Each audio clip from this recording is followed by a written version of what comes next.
स्वागत है आप सभी का हमारे इस नए वीडियो में। ये दूसरा वीडियो है हमारा लोक प्रशासन विषय के विकास को लेके। तो इसमें हम एक विषय के रूप में कैसे विकास हुआ, पिछले वीडियो में हमने देखा कि एक गतिविधि या क्रिया के रूप में लोक प्रशासन उतना ही पुराना है जितनी मानव सभ्यता, जितना राज्य पुराना है, और हमने विभिन्न उदाहरण देखे थे। लेकिन इस वीडियो में हम देखेंगे कि लोक प्रशासन का एक विषय, एक डिसिप्लिन के रूप में जो विकास हुआ है वो कब हुआ और आज का जो लोक प्रशासन है वो कैसे पहुंचा। तो रॉबर्ट टी गोलम्बिस्की एक विद्वान हुए हैं जो लोक प्रशासन विषय के विकास यात्रा को विभिन्न चरणों में बांटते हैं। तो उन्हीं को देखते हैं हम। रॉबर्ट टी गोलम्बिस्की, उनके अनुसार 5 चरण है। आजकल एक छठा चरण और जोड़ दिया जाता है आधुनिक काल नाम से। तो हम सबसे पहले पहला चरण देखते हैं। पहला चरण कहलाता है राजनीति प्रशासन द्विभाजन, जो कि 1887 से 1926 तक की अवधि यह चरण माना जाता है। तो इस चरण में लोक प्रशासन का जन्म हुआ, उसकी सैद्धांतिक पृष्ठभूमि तैयार की गई और किसी विषय के लिए वाद का कार्य करती है।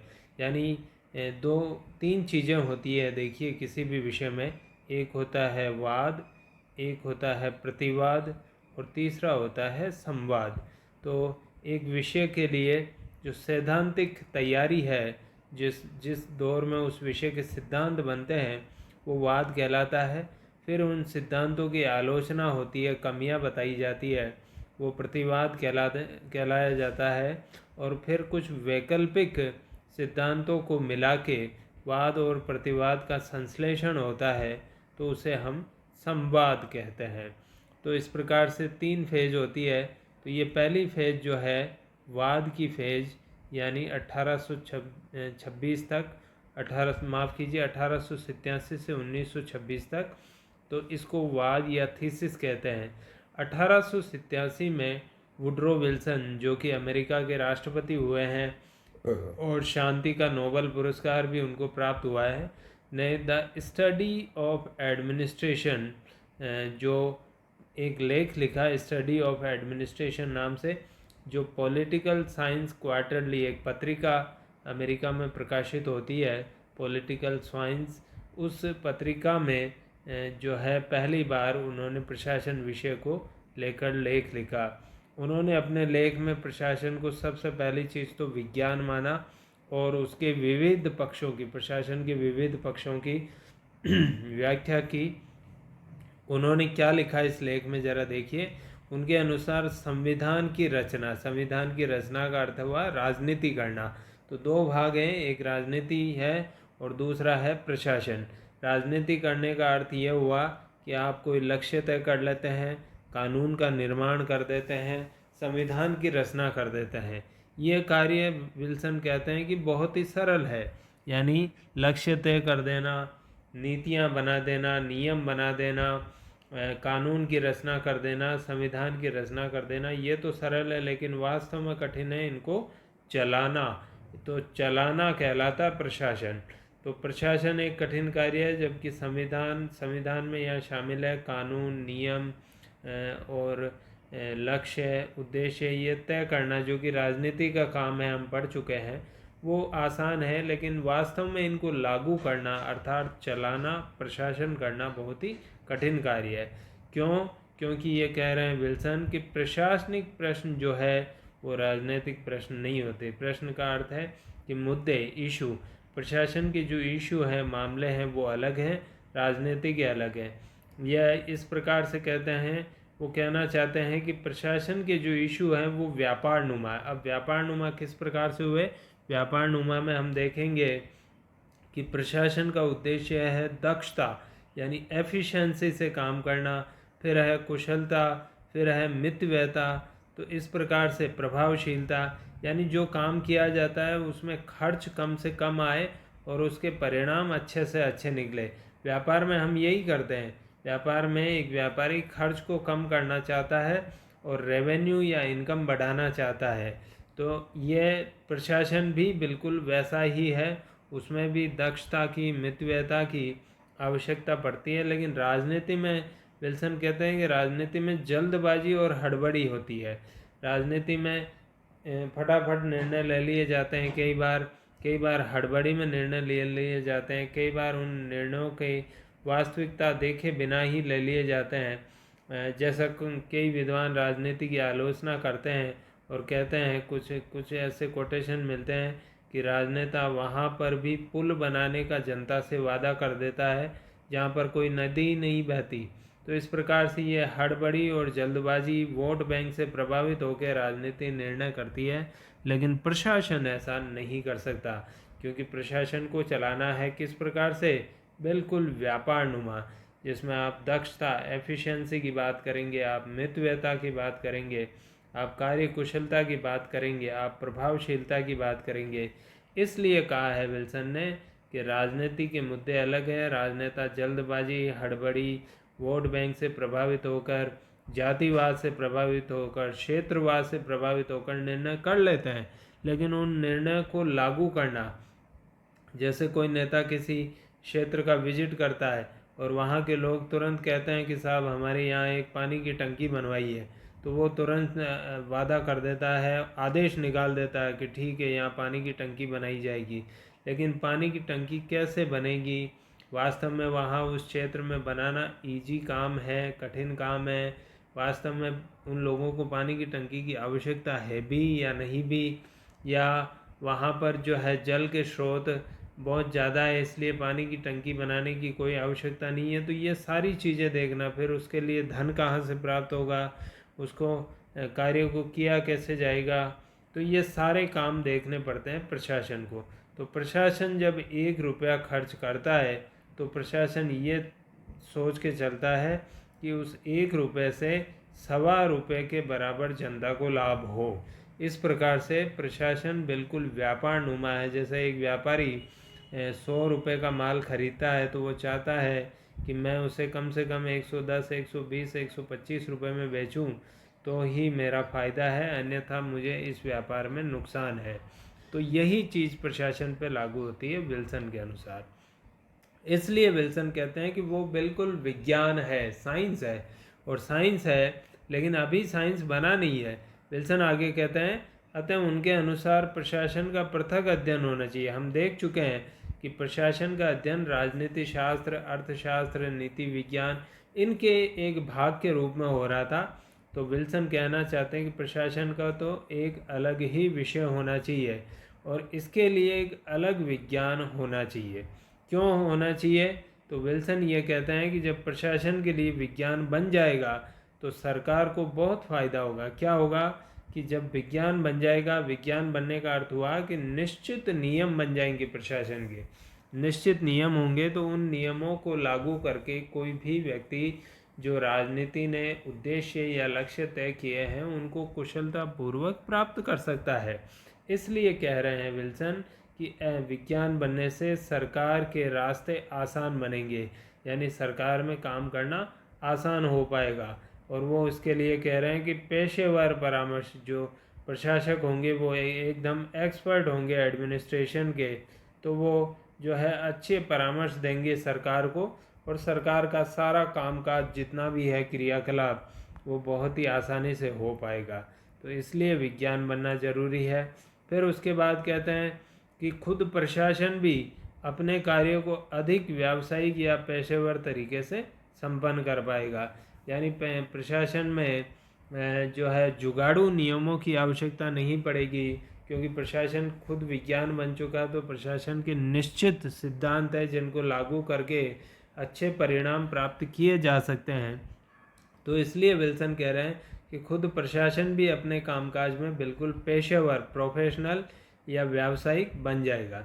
उसके अलावा जो है एक फ़ायदा ये होगा कि प्रशासन को अपना जो संगठन है, जिस संगठन के माध्यम से, संगठन का अर्थ हम पिछले वीडियो में समझ चुके हैं कि मानव, मशीन और मटेरियल का मिक्सचर है संगठन, तो उसको भी वो मजबूत और शक्तिशाली बना पाएगा यदि उसके निश्चित नियम, निश्चित सिद्धांत अर्थात विज्ञान बन जाए। इसके अलावा अपने कर्तव्यों को कर्तव्य परायणता के भाव से कुशलता के साथ संपादित कर पाएगा। तो कुल मिला के विल्सन ये कहना चाहते हैं कि प्रशासन, दो बातें हैं इस पूरे फेज में। एक तो प्रशासन को राजनीति से अलग करना चाहते हैं। अब तक राजनीति विज्ञान के एक भाग के रूप में प्रशासन की स्टडी हो रही थी, लेकिन नहीं, प्रशासन अलग होना चाहिए। विल्सन कहते हैं राजनीति अलग चीज़ है, प्रशासन अलग चीज़ है। राजनीति में जल्दबाजी है, हड़बड़ी है, वोट बैंक है, जाति का प्रभाव है, क्षेत्र का प्रभाव है, लेकिन प्रशासन में ऐसा नहीं है। दूसरा, वो ये कहना चाहते हैं कि प्रशासन को एक विज्ञान बन जाना चाहिए। विज्ञान का अर्थ है कि प्रशासन के कुछ निश्चित नियम, विज्ञान में क्या है, जैसे हम बात करते हैं भौतिक विज्ञान की, तो भौतिक विज्ञान के निश्चित नियम है। उदाहरण के रूप में न्यूटन की गति के नियम। तो न्यूटन की गति के नियम आप कहीं भी लागू करो, उनका सेम परिणाम आएगा। क्रिया की प्रतिक्रिया का एक फेमस नियम है न्यूटन की गति का तीसरा नियम। तो वो ये कहना चाहते हैं कि जहाँ कहीं भी क्रिया होगी उसकी प्रतिक्रिया होगी। ऐसे नियम ही हम लोक प्रशासन में बना सकते हैं, विल्सन ये कहना चाहते हैं। तो उन्होंने लोक प्रशासन के जितने भी विद्वान हैं उन सब से ये आह्वान किया कि आइए प्रशासन को विज्ञान बनाइए और आप कुछ निश्चित नियमों, सिद्धांतों की खोज कीजिए ताकि प्रशासन को एक सुदृढ़ विज्ञान, जैसा भौतिक विज्ञान है, जीव विज्ञान है, वैसा ही विज्ञान बनाया जा सके। तो ये पहला चरण हुआ। इसी चरण, माफ़ कीजिए, अभी ये कुछ और बातें आई इसमें। विल्सन के लेख के बाद एक अन्य विद्वान हुए अमेरिका के फ्रैंक जे गुडनाउ। फ्रैंक जे गुडनाउ ने एक किताब लिखी, पॉलिटिक्स एंड एडमिनिस्ट्रेशन, वर्ष 1900 में ये प्रकाशित हुई। इसमें भी इस द्विभाजन को, यानी राजनीति और प्रशासन अलग अलग हैं, दोनों के इशू अलग हैं, जो विल्सन ने ये विचार दिया था इसको स्वीकार किया और इसे आगे बढ़ाया। फिर गुडनाउ ने क्या लिखा कि राजनीति जो है राज्य की इच्छा की अभिव्यक्ति है। राजनीति ये चाहती है कि हमें ये काम करना है, लेकिन उन कामों को कैसे करना है, वो उस इच्छा का क्रियान्वयन कैसे होगा, वो डिपेंड करता है प्रशासन पे। जैसे हमें देश में अच्छी स्वास्थ्य सेवाएं देनी है, अच्छी परिवहन सुविधाएं देनी है, अच्छे जो है आधार संरचना को मजबूत करना है, कृषि का विकास करना है, ये राजनीति चाहती है। लेकिन वास्तव में कैसे होगा, कृषि का विकास कैसे होगा, उद्योग कैसे लगेंगे, ये सब का सब काम करना जो दायित्व है वो प्रशासन का है। तो इसलिए कहा है, एक केवल सोचता है, तय कर लेता है कि यह करना है, जबकि दूसरा उस चीज़ को करके दिखाता है। राजनीति तय करती है कि यह करना है, प्रशासन उस कार्य को करके दिखाता है। तो आगे गुडनाउ कहते हैं कि दोनों के कार्य करने के अलग अलग ढंग है। अभी मैंने विल्सन में भी यही बात कही, राजनीति जो है कई चीज़ों से प्रभावित होती है, वोटों से प्रभावित होती है, जल्दबाजी में काम करती है, लेकिन प्रशासन ऐसा नहीं करता। प्रशासन पूरा सोच विचार करके 1 रुपया खर्च करता है और बदले में ₹1.25 का लाभ जनता को होने की अपेक्षा करता है। तो दोनों के कार्य करने के अलग अलग ढंग हैं, अलग अलग प्रक्रियाएं, अतः प्रशासन का अलग से अध्ययन होना चाहिए। तो विल्सन की बात को बिल्कुल स्वीकार कर रहे हैं गुडनाउ। अब तीसरे विद्वान जो आते हैं वो हैं एल.डी. वाइट। ये बहुत ही महत्वपूर्ण विद्वान हैं। इन्होंने एक पुस्तक लिखी, an introduction to public administration, वर्ष 1926 में। इसमें भी द्विभाजन को स्वीकार किया, द्विभाजन यानी राजनीति प्रशासन का द्विभाजन। और साथ ही ये एक और महत्वपूर्ण चीज़ है, उनकी पुस्तक लोक प्रशासन विषय की पहली पाठ्य पुस्तक यानी टेक्स्ट बुक अब जाके माना गया है। हमने देखा पहले हैमिल्टन ने भी पुस्तक लिखी, लेकिन उसको जो है नहीं माना है। बोनिन ने भी पुस्तक लिखी, लेकिन उसको भी नहीं माना है। पहली पाठ्य पुस्तक इन द सेंस कि अब इस किताब का प्रयोग करते हुए आप कॉलेज और यूनिवर्सिटी में लोक प्रशासन विषय को पढ़ा सकते हैं। तो एक प्रकार से सिलेबस की जो किताब होती है वैसी पुस्तक an introduction to public administration 1926 बन गई। और इस पुस्तक में जो है प्रशासन के 2 उद्देश्य बताए। 2 उद्देश्य क्या है, एक दक्षता, दूसरा मितव्ययता। दक्षता का अर्थ है कि आपके जो हैं कार्य जो करते हैं उसके परिणाम बहुत अच्छे आए, यानी कम से कम खर्च में ज़्यादा से ज़्यादा परिणाम हो। और मितव्ययता का अर्थ है कि खर्चा या अपव्यय या जो दुर्व्यय होता है प्रशासन में, धन खर्च कर दिया जाता है बिना सोचे समझे, उसके ऊपर रोक लगे। तो दक्षता और मितव्ययता, इनको 2E कहते हैं लोक प्रशासन के। 2E एफिशिएंसी एंड इकोनॉमी, ये 2E जो है बताए। इसी समय अमेरिकी विश्वविद्यालयों में सरकार में सुधार का आंदोलन और टेलरवाद का प्रसार होने से विद्वानों का ध्यान लोक प्रशासन पर गंभीरता से गया। ये हम पहले ही देख चुके हैं कि अमेरिका में ही इस विषय का विकास क्यों हुआ। उसका एक कारण है टेलरवाद, दूसरा कारण है सरकार में लूट प्रणाली विद्यमान थी, तो लूट प्रणाली खत्म हो और विश्वविद्यालयों में आंदोलन चले अमेरिका में कि सरकार में जो कमियां है, सरकार में लूट प्रणाली व्याप्त है, उसको समाप्त किया जाए। तो इस प्रकार से पहला चरण फिर एक बार जल्दी से देख लें हम। 1900 जो है 1887 से 1926 है, इसमें द्विभाजन आया, यानी राजनीति प्रशासन अलग अलग है, दोनों के कार्य करने के तरीके अलग हैं। इसके अलावा इसी में आए कि प्रशासन को विज्ञान बनाना चाहिए।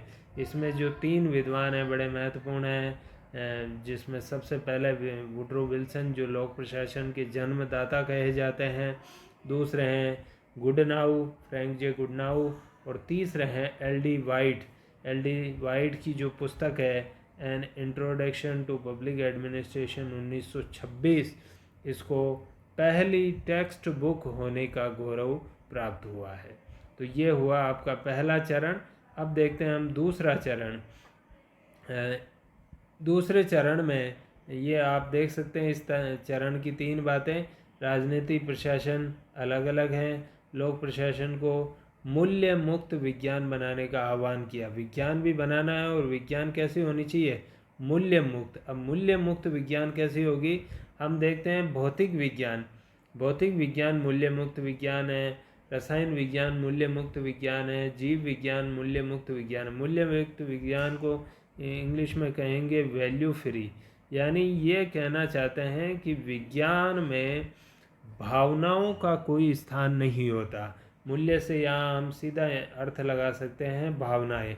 तो जैसे एक लोक प्रशासक है, उसके सामने ए और बी 2 व्यक्ति आते हैं और अपने कार्य करवाने के लिए कहते हैं, लेकिन लोक प्रशासक ये देखेगा कि इन दोनों ने किसी चीज़ के लिए आवेदन किया, कोई भी सर्विस इनको चाहिए।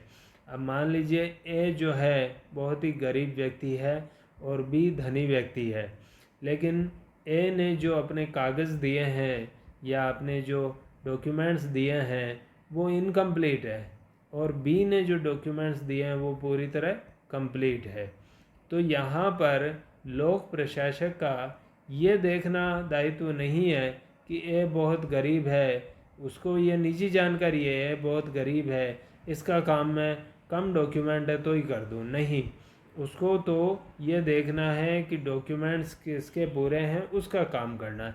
तो किसी के प्रति लगाव या भावनात्मक संवेदना ये नहीं रखनी चाहिए, तभी वो विज्ञान बन पाएगा। क्योंकि विज्ञान निष्ठुर होता है, यूँ समझिए, किसी प्रकार की भावना उसमें विज्ञान में नहीं होती। इसलिए विल्सन कह रहे हैं कि मूल्य मुक्त विज्ञान, मूल्य युक्त नहीं, मूल्यों से फ्री, यानी भावनाओं से फ्री। इसके अलावा दक्षता और मितव्ययता, ये हम देख ही चुके हैं, 2 केंद्र बिंदु बने। ये ड्वाइट वाल्डो एक विद्वान हुए लोक प्रशासन के। उन्होंने एक शास्त्र यानी एक विषय, शास्त्र का अर्थ हुआ विषय के रूप में लोक प्रशासन का जनक जो माना है, वो किसको माना है? वुड्रो विल्सन को। स्टडी ऑफ एडमिनिस्ट्रेशन जो इन्होंने लेख लिखा उसके कारण से। लेकिन साथ ही साथ वाल्डो ने एक और नया टर्म गढ़ा, अमरीकी लोक प्रशासन का पिता, और ये कहा है फ्रैंक जे गुडनाउ को, क्योंकि उन्होंने जो पुस्तक लिखी पॉलिटिक्स एंड एडमिनिस्ट्रेशन, उसके कारण से ये उनको नाम दिया है। और तीसरे विद्वान इसमें हम जानते हैं लियोनार्ड डी जो है वाइट, LD वाइट और LD वाइट की जो पुस्तक है पहली टेक्स्ट बुक बनी। तो इस प्रकार से ये प्रथम चरण हुआ। इस प्रथम चरण में हमें जो है लोक प्रशासन और राजनीति विज्ञान में भेद करने की बात आई। अब देखते हैं हम दूसरा चरण। दूसरा चरण कहलाता है सिद्धांतों का स्वर्ण युग। तो जैसा कि अभी मैंने कहा, पिछले चरण में यह आह्वान किया विल्सन ने कि आइए इसको विज्ञान बनाते हैं, और विज्ञान बनाने के लिए सबसे महत्वपूर्ण चीज़ है कि विज्ञान के सिद्धांत हो। तो इसी आह्वान को ध्यान में रखते हुए 1927 से 1937 के बीच में लोक प्रशासन के विद्वानों ने इसके ढेरों सिद्धांत बनाए, और इसीलिए इस फेज को सिद्धांतों का स्वर्ण युग, गोल्डन एरा, सिद्धांत इसमें खूब बने। तो इस चरण को सिद्धांतों का स्वर्ण युग कहा जाता है, क्योंकि इस काल में लोक प्रशासन के सार्वभौमिक सिद्धांत, सार्वभौमिक का अर्थ फिर वही आएगा, सार्वभौमिक का अर्थ है कि लोक प्रशासन के सिद्धांत किसी भी काल में, किसी भी परिस्थिति में, किसी भी देश में लागू किए जाए उनका परिणाम सेम ही निकलेगा। बिल्कुल वही न्यूटन की गति का तीसरा नियम कहीं भी लागू किया जाए, यानी क्रिया की जाए, तो उसकी प्रतिक्रिया अवश्य ही होगी। तो सार्वभौमिक सिद्धांतों की खोज करके उसे विज्ञान बनाने का प्रयास किया, और इस चरण का प्रारंभ हुआ 1927 में। विलोबी एक विद्वान हुए, उनकी पुस्तक the principles of public administration, किताब का नाम बड़ा ध्यान देने योग्य है। पहली बार देखिए 1927 में किताब में जो नाम है उसमें शब्द क्या जोड़ा विलोबी ने, प्रिंसिपल्स, यानी सिद्धांत, लोक प्रशासन के सिद्धांत। तो निश्चित रूप से इस सिद्धांत बताए इस पुस्तक में। इसी दौरान कुछ और रचनाएं भी प्रकाशित हुई। इन सभी रचनाओं में आपको लोक प्रशासन के सिद्धांत दिखाई देंगे। ये देखिए और रचना प्रकाशित हुई, इंडस्ट्रियल एंड जर्नल मैनेजमेंट, ये हेनरी फेयोल की रचना है। इसमें भी लोक प्रशासन के बहुत से, प्रबंध के बहुत से सिद्धांत हैं। फिर आई मैरी पार्कर फोलेट, उनकी पुस्तक आई क्रिएटिव एक्सपीरियंस, इसमें भी समन्वय के सिद्धांत हैं। इसके बाद मूने और रेले दो विद्वान आए, उनकी पुस्तक आई ऑनवर्ड इंडस्ट्री, इसमें भी लोक प्रशासन की बहुत से सिद्धांत हैं। मूने और रेले की ही एक अन्य पुस्तक आती है प्रिंसिपल्स ऑफ ऑर्गेनाइजेशन, नाम से ही स्पष्ट है इसमें सिद्धांत होंगे। और इस सिद्धांतवादी अप्रोच को सबसे चरम पर पहुंचाया दो महान विद्वानों ने, गुलिक और उर्विक। इनकी पुस्तक आई papers on the science of administration, science शब्द का भी इस्तेमाल किया, और इस पुस्तक में लोक प्रशासन के ढेरों सिद्धांत दिए। तो इस प्रकार से 1927 से 37 तक का ये जो फेज है, इसमें जितनी भी साहित्य की रचना हुई लोक प्रशासन के, उसमें अनेक सिद्धांत दिए गए, क्योंकि विल्सन ने आह्वान किया था कि आइए और प्रशासन के सिद्धांत बनाइए। इस चरण की मुख्य मान्यता क्या थी? एक मूल्य मुक्त यांत्रिक संरचना है। प्रशासन एक मशीन के जैसा है।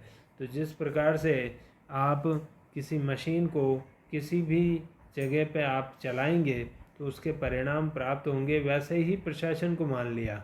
और इसलिए इस मशीन या इस संरचना को यदि चलाना है तो उसके कुछ सार्वभौमिक सिद्धांत होते हैं जिनका सार्वभौमिक रूप से प्रयोग किया जा सकता है, यानी इनका कहीं भी प्रयोग किया जा सकता है। ऐसे सिद्धांतों की खोज का दायित्व किस पर है? लोक प्रशासन के विद्वानों पर।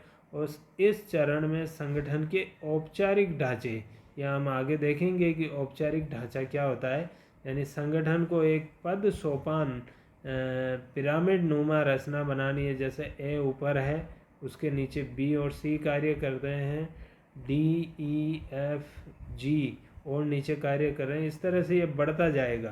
तो एक औपचारिक ढांचा संगठन का बनाने के लिए बहुत से सिद्धांतों की खोज हुई इस चरण में, और यह कहा गया कि वो सिद्धांत सार्वभौमिक है।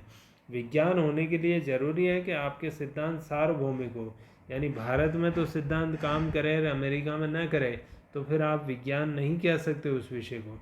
इसलिए कहा ये सार्वभौमिक है। और इस चरण में देखिए, व्यक्ति व संगठन में से दो आदमी है, एक तो व्यक्ति है, एक संगठन है।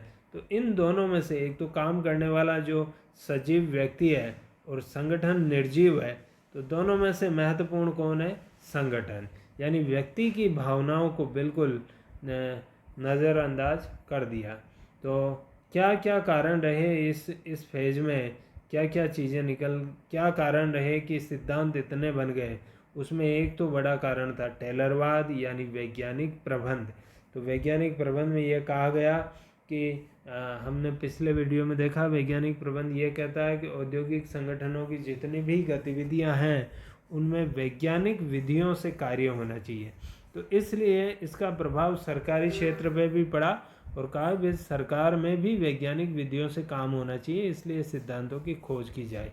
फिर आया महामंदी आई थी 1929 से 1933। ये हम जानते हैं 1929 से 1933 तक पूरे विश्व में महामंदी आई थी।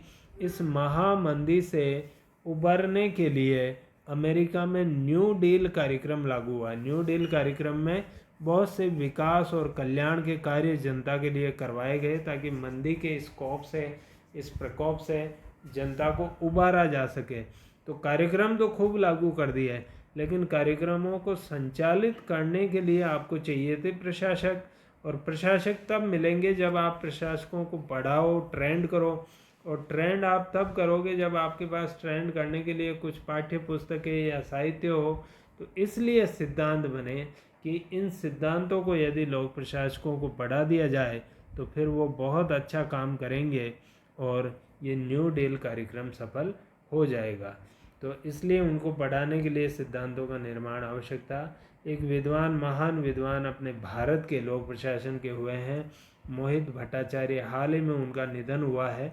तो उन्होंने लोक प्रशासन के इस चरण को बड़ा अच्छा लिखा है कि इस चरण में लोक प्रशासन के लोक पहलू का हास हो गया, माफ़ कीजिए ये रास छप गया, लोक प्रशासन के लोक पहलू का ह्रास हो गया और संपूर्ण ध्यान प्रशासन की कुशलता और उसको विज्ञान बनाने पे। लोक का अर्थ है पब्लिक, हम पहले ही समझ चुके हैं, पब्लिक यानी जनता।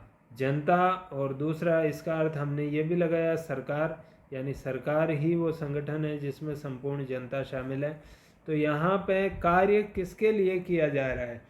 सरकार के लिए किया जा रहा है या निजी कार्य? तो निजी प्रशासन लोक प्रशासन का जो भेद है वो यहाँ पे इस चरण में समाप्त हो गया। इस चरण में तो ये कहा गया कि भाई सिद्धांत कौन से हैं जिससे लोक प्रशासन को बनाया जाए एक विज्ञान, सार्वभौमिक विज्ञान। तो इस प्रकार से इस चरण में हम देख सकते हैं कि ये जो है सिद्धांतों का स्वर्ण युग कहलाता है, क्योंकि अनेक विद्वान हुए और उन विद्वानों ने जो है सिद्धांत बनाए, पुस्तकें लिखी, इसलिए ये चरण सिद्धांतों का स्वर्ण युग कहलाता है। इस वीडियो में हम इतना ही रखेंगे। अगले वीडियो में बाकी के चरणों पर चर्चा करेंगे। आप सबसे निवेदन है कि मेरे इस चैनल प्रकर्ष क्लासेस को लाइक और सब्सक्राइब ज़रूर करें ताकि आपको नए वीडियो के नोटिफिकेशन प्राप्त होते रहें। धन्यवाद।